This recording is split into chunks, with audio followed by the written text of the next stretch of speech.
కులగణ అనేది స్వాగతించాల్సినటువంటి అంశం.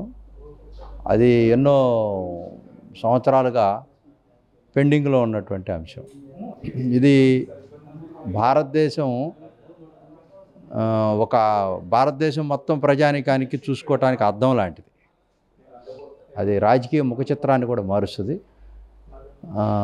గతంలో ఉన్నటువంటి ప్రభుత్వాలు కేవలం వాళ్ళకు ఉన్నటువంటి కుల ప్రాతిపదిక మీద అగ్రకులాల అహంకారంతో పెత్తందారులుగా, ఆర్థిక ఉగ్రవాదులుగా అప్పుడున్నటువంటి పాలకులు, కాంగ్రెస్ వాళ్ళు కానీ, తర్వాత వచ్చినటువంటి పాలకులు కానీ, ఈ అంబేద్కర్ గారు రచించినటువంటి రాజ్యాంగాన్నే పరిపాలనా దిశ వైపు అడుగులు వేస్తున్నామని చెప్తున్నప్పటికీ ఎక్కడో లోటుమటిగా ఉంది.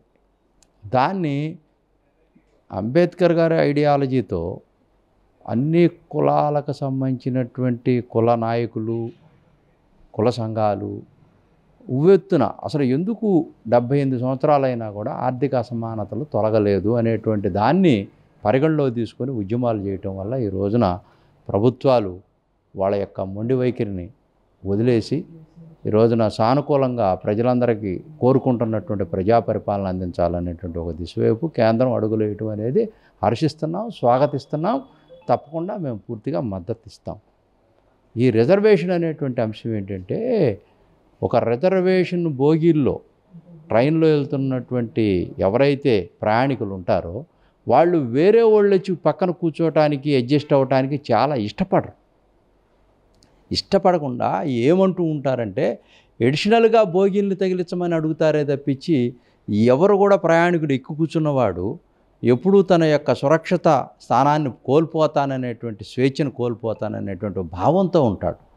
సో బయటవాడు రాకుండా ఉంటే బాగుండే, ఈ స్టేషన్లో ఇంకా రాకుండా ఉంటే బాగుండే అంటూ మరి వాళ్ళందరూ ఎక్కాలి కదా మనలాగా వచ్చిన వాళ్ళు అంటే వెనక ఎడిషనల్ బోగీలు వేయండి అని అంటారు. ఇది రిజర్వేషన్ క్రమం యొక్క విధానం. సో ఈ కేంద్ర ప్రభుత్వం తీసుకున్నటువంటి విధానాన్ని స్వాగతిస్తున్నాం. రాష్ట్ర ప్రభుత్వం కూడా శరవేగంగా దానికోసం అడుగులు ముందుకేస్తుంది.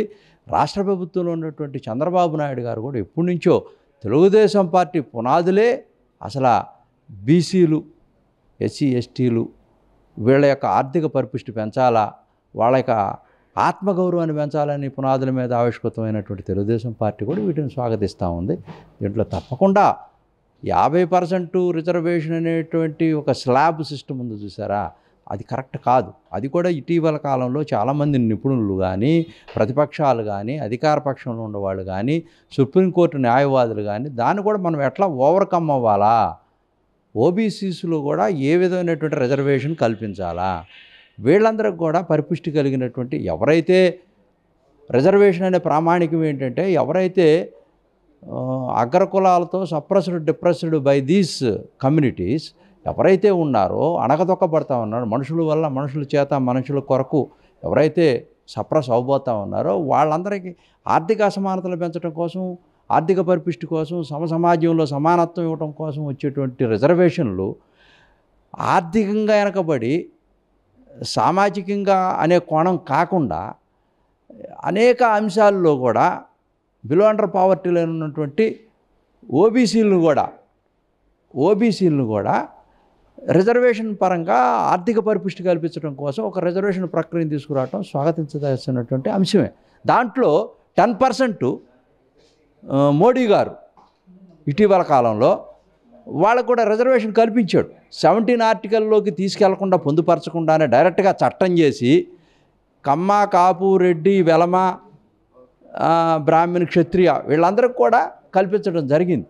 యథేచ్ఛగా ఈ భారతదేశంలో దానికి హద్దులే లేకుండా కులగణ అనేది చేయటం వల్ల రియల్గా ఎంతమంది జనాభా ఉన్నారు, ఈ కళ్ళబుల్లి కబుర్లు చెప్పకుండా, దెయ్యాలు వేదాలు వల్లించినట్టుగా మాట్లాడకుండా రియలిస్టిక్గా, సాడస్టికల్గా, ఎట్లయితే శాస్త్రీయంగా, గుణాత్మకంగా చేయాలనేటువంటి ఒక మంచి ఈ సర్వే కార్యక్రమం కులగణ స్వాగతిస్తూ ఉన్నాం.